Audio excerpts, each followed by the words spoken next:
ଆମର ଆଜି ଖାଇବା ହେଉଛି ଗରମ ଭାତ, ତା ପାଖକୁ ବାଇଗଣ ଭଜା, କଞ୍ଚା ଲଙ୍କା,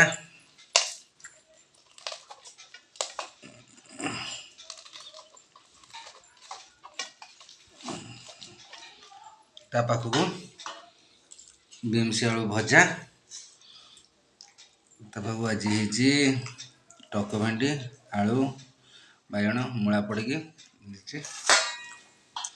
ଆଉ ତା ପାଖକୁ ଆଜି ହେଉଛି ଆପଣଙ୍କର ପାଗ ହେଉଛି ଟମାଟୋ ବଡ଼ି। ଦେଖନ୍ତୁ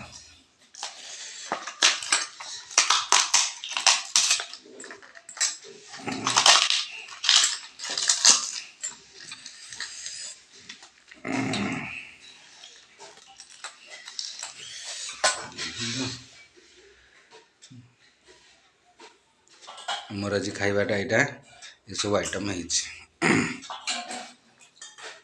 ଗରମ ଭାତ, ବାଇଗଣ ଭଜା, ବିମ୍ସ ଆଳୁ ଭଜା, ଟକ ଭେଣ୍ଡି ପାଣି ହେଇଛି, ତା ପାଖକୁ ବଡ଼ି ଟମାଟୋ ରାଇକି ଚଟଣି ହେଇଛି।